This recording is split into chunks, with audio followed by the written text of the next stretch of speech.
নমস্কার, আশা করি সবাই ভালো আছেন। আজ হলো বুধবার আর এখন বাজে সকাল 6:30। প্রতিদিনের তুলনায় আজকে একটু তাড়াতাড়ি ঘুমটা ভেঙেছে, তাই আর শুয়ে না থেকে উঠে পড়লাম। আর আজ যেরকমটা বললাম বুধবার, আজকে হলো পয়লা বৈশাখ। সবাইকে জানাই শুভ নববর্ষের অনেক শুভেচ্ছা, ভালোবাসা। তবে কি বলতো, আমাদের এদিকে পয়লা বৈশাখ নিয়ে যে খুব একটা বেশি উন্মাদনা বা পয়লা বৈশাখের দিন যে ঘরে ভালো মন্দ কিছু রান্না করে খেতে হবে সেরকম এতটা আমাদের এদিকে হয় না। বা পয়লা বৈশাখের দিন যে নতুন জামা কাপড়ও পরতে হবে সেটাও কিন্তু হয় না। অন্যান্য জায়গায় হয়তো হয়ে থাকে, তবে হ্যাঁ, আমাদের এদিকে যে সমস্ত দোকান রয়েছে সেগুলোই হালখাতার পুজো হয়। যেমন ধরো কোনো গ্রসারি আইটেমের দোকান বা কোনো জামা কাপড়ের দোকান, যে কোনো দোকানে এই হালখাতা পুজো হয়ে থাকে। তবে একটা জিনিস কি বলতো, আজকে যদি কেউ দোকানে যায় কোনো কিছু কেনে, তাহলে কিন্তু তাদেরকে মিষ্টি এবং ক্যালেন্ডার দেওয়া হয় নতুন। তো যাই হোক, খুব বেশি কিছু না হলেও আজকে কিন্তু আমি ভেবেছি একটু ভালো কিছু রান্না করব। গুড মর্নিং সবাইকে।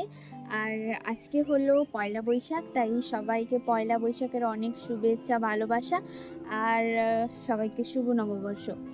তাহলে সকালে একটু তাড়াতাড়ি উঠেছি, আর উঠে কিন্তু একটু আজকের দিনটা একটু আলাদা রকমই অনুভূতি হয়, যদিও সেরকম স্পেশাল কিছুই না, কিন্তু তাও একটু আলাদা রকমই লাগে। তো সকালে ছাদে এসছি, আর ছাদে এখন রোদটা যদিও আছে কিন্তু অতটাও গায়ে লাগছে না, যেহেতু বাতাস দিচ্ছে, তোমরা দেখে বুঝতে পারছো হয়তো। তো চলো আজকে সারাদিন কী করি তোমাদের সঙ্গে সেটাই শেয়ার করব। সকালের বেশ কিছুটা সময় কিন্তু আমি নিজেকে দিই। এই হ্যাবিটটা কিন্তু আমার আগে ছিল না, কিন্তু রিসেন্ট 1-1.5 বছর ধরে কিন্তু আমি এই জিনিসটা ফলো করছি আর রেজাল্টও পেয়েছি। তাই কিন্তু আমি এই জিনিসটাকে কন্টিনিউ করে যাচ্ছি। তবে কি বলতো, যে জিনিসটার জন্য আমার এই হ্যাবিটটা গড়ে তোলা সেটা কিন্তু আমি আজ অবধি পাইনি। এই বিষয়টা নিয়ে না হয় আমি পরে কোনো দিন আলোচনা করব। এখন আমি নিচে চলে যাব, নিচে টুকটাক কাজ আছে, ওগুলো করে নিতে হবে। কিছুটা কাজ করে দিয়ে গেছিলাম, বাকিটা রয়েছে সেটাই করব। কারণ কি বলতো, সব কাজ করে যদি আমি আমার জন্য সময়টা বের করি তাহলে কিন্তু অনেকটাই দেরি হয়ে যাবে। আর আমি যতটুকু যাই এক্সারসাইজ করি বা হাঁটাহাঁটি করি সেটা কিন্তু আমি ছাদেই করি।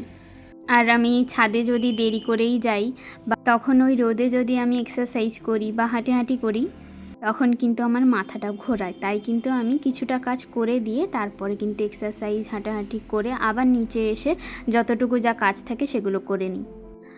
প্রথমে আমি কিন্তু ঝাঁটপাট দিয়ে ছাদে চলে গেছিলাম, তারপরে নিচে এসে এই মোছামুছি যতটুকু থাকে ততটুকুই করে নিই। আর প্রথমেই বলেছি আজকে পয়লা বৈশাখ, তাই কিন্তু একটু ভালো করেই সব কাজ করে নিয়েছিলাম। বাইরেটা মুছে নেওয়ার পর কিন্তু এখন এক এক করে রুমগুলো আমি পরিষ্কার করে মুছে নেব। বর্তমান এই রুমটাতে কেউ থাকে না, তো তার জন্য কিন্তু আমি এই রুমটাকে প্রত্যেক দিন কিন্তু মোছামুছি করি না, হয়তো 1-2 দিনে একবার করি। জানো তো, এই ঘরে দরজা জানলা প্রায় বেশিরভাগ সময় লাগানো থাকে, কিন্তু তারপরেও যে কি করে এত ধুলোবালি হয় সেটাই আমি বুঝতে পারি না। আর যদি 2 দিনের বেশি ফেলে রাখি তাহলে তো আমার কাজ আরোই বেড়ে যায়। তো দেখো, কথা বলতে বলতে কিন্তু আমার সমস্ত কাজ কমপ্লিট হয়ে গিয়েছিলো। আর এরপর স্নান করে আমি ছাদে চলে এসেছি, পুজোটা করে নেব।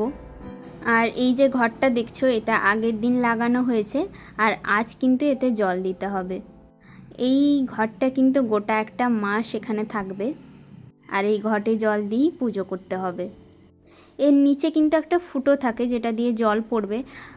যেহেতু ফুটোটা একটু বড় হয়, তাই জল দেওয়ার সঙ্গে সঙ্গে যাতে পড়ে না যায় তার জন্য কিন্তু সেই ফুটোর জায়গাটায় দূর্বাঘাস দেওয়া থাকে, যাতে ফোঁটা ফোঁটা করে জলটা পড়ে। আর এই জিনিসটাকে আমি ঘট বলছি, কিন্তু আমাদের এখানে এটাকে বসুন্ধরা বলা হয়। এখন আমি ভালো করে পুজোটা করে নিচ্ছি ভোগ প্রসাদ দিয়ে। আর আজকে বাইরেটা ভেবেছি ভালো করে আম পাতা দিয়ে সাজাবো, তো তারই প্রস্তুতি চলছে। এখন তো আম পাতা পাওয়াও একটা কঠিন ব্যাপার হয়ে দাঁড়িয়েছে। তো যাই হোক, আমি আমার ঘরের কাছেই একটা দেবদারু গাছ ছিল, এখান থেকে কিছু দেবদারু পাতা তুলে এনেছি আর কিছু আম পাতা মিশিয়েই এই জিনিসটা করব। যেহেতু আমার বাড়ির সামনেটা অনেকটাই বড়, তাই আমাকে অনেকগুলোই কিন্তু মালা গাঁথতে হয়েছিল। আমি ভেবেছিলাম মালা গেঁথেই আমি বাইরেটা সাজাবো। তো অনেকক্ষণ খাটাখাটনি করার পর এই জিনিসটা আমি করেছি। তো তোমরা সবাই জানিও জিনিসটা কেমন দেখতে হয়েছে। ছবিতে জানি না কীরকম কী লাগছে, তবে সামনে থেকে কিন্তু খুবই ভালো লাগছিল। আর তারপরে কিন্তু রান্নাবান্না শুরু করে দিয়েছিলাম। আজ কিন্তু আমাদের বাড়ির নিয়ম সমস্ত কিছুই নিরামিষ রান্না করতে হবে, তাই কিন্তু আমি নিরামিষই রান্না করছিলাম। কী কী রান্না করেছি সেটা তো তোমাদের সঙ্গে শেয়ার করব অবশ্যই। আজকের দিনে একটা প্রবাদ আছে, তুমি আজকের দিনে যা কাজ করবে বা যেভাবে থাকবে, মানে হলো তুমি আজকের দিনে যেভাবে কাটাবে দিনটা, পুরোটা বছর কিন্তু তোমার ঠিক সেভাবেই কাটবে। যদিও কথাটার কিন্তু কোনো রকম কোনো ভিত্তি নেই, এই জিনিসটা আমার বিশ্বাস করতে একটু কঠিনই হয়। কারণ কি বলতো, প্রত্যেক দিন যে মানুষের একই রকম যাবে সেরকম কোনো কথা নেই। কিছুদিন হয়তো তোমার ভালো কাটবে, কিছুদিন হয়তো খারাপ সময়ও আসবে, কিন্তু সেগুলো পার্মানেন্ট কোনো কিছুই নয়। তো যাই হোক, এখন বাজে এই 11:30 মতন। আমার রান্নাবান্না কিন্তু কমপ্লিট হয়ে গেছিলো। এখন বিছানাটাকেও আমি পরিপাটি করে গুছিয়ে নিয়েছি। নতুন জামা কাপড় পরা হোক না হোক, বিছানাটাকে কিন্তু একটা নতুন লুক দেওয়াই যায়, তাই না? এখন কি কি রান্না করেছি সেগুলোই তোমাদেরকে দেখাচ্ছি। প্রথমে ছিল কিন্তু করলা ভাজা।